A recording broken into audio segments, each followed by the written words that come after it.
Hey everybody, Paul Abernathy here. Thanks for joining me today on this episode here at Electrical Code Academy. Today we're going to do something a little special. We're going to look at acronyms.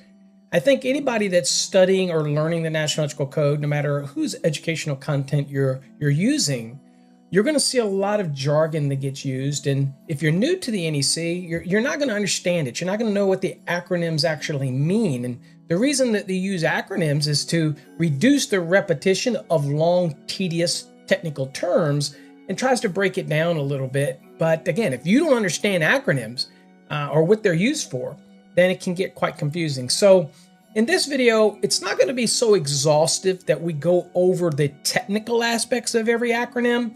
I think it's important that I introduce you to these acronyms, so as you approach them throughout the National Electrical Code, you get a little better understanding of what they are, and that may help you learn a little bit better. So let's go on and get into it. Again, I'll tell you where they may apply in what article, and maybe a little explanation and commentary, but we really want to push through and make sure that you at least get a peek at these acronyms that you're probably going to run into as you start your journey into the National Electrical Code. So let's go on and do that. Next is AFCI. What is AFCI? All right, that's arc fault circuit interrupters. Now, you probably are well familiar with these by now. Typically is what you're going to introduce these to you, or the first time you're going to see these is probably in 210.12.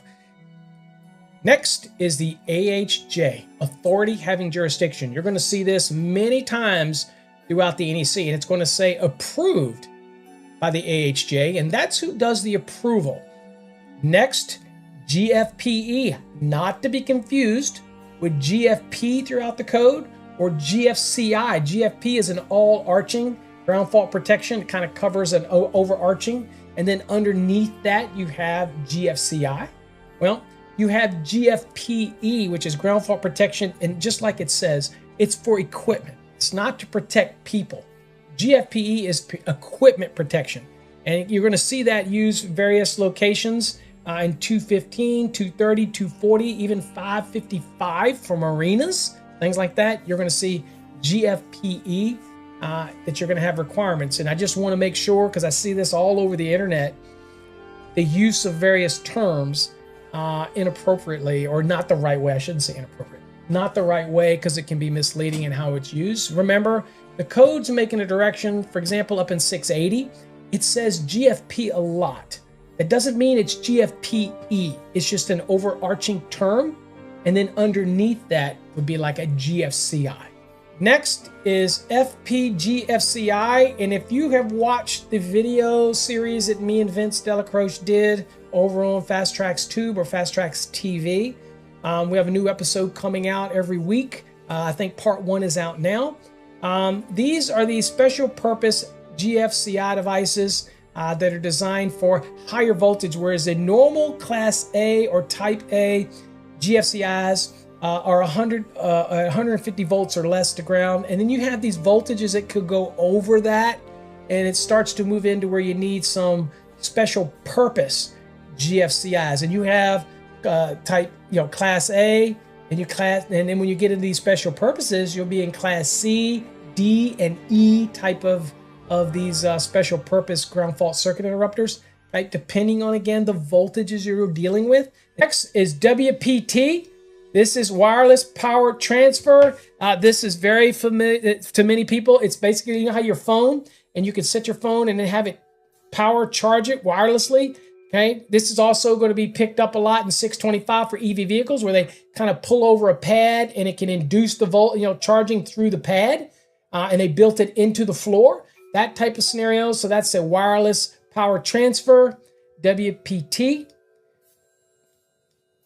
The next is WPTE. That is the various equipment that works with that power transfer. Okay, various specific utilization equipment that is wireless power transfer. So hopefully you check out those videos. So folks, I just wanted to give you a brief introduction into that. I wanted to make sure that you understood what all these acronyms mean. Now, we didn't go into extreme detail. I didn't show you pictures.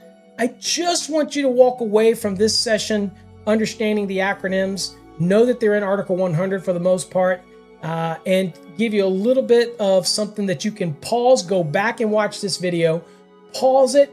And if you want to learn better, okay, I'm gonna give you a little tip. To learn the NEC better, you got to learn Article 100. Use this video to go back, pause, go to Article 100, read the definition. If it makes reference to an article, go back and look at that article to get a better understanding, and then come back and hit play and then move on to the next thing. Now, when we deep dive into these definitions, we're going to do that ourselves. We're going to break it down into multiple videos, very palatable videos, and we're going to show you as many examples that we can. We're going to hunt for different examples and try to show you as much as we can moving forward. So again, make sure you subscribe to Fast Tracks Tube or Fast Tracks TV. We'd love to have you. For 99 bucks, you get access to everything in the whole platform. All right, folks. Till next time, stay safe. God bless, and we'll keep with us. We'll catch you on the next video.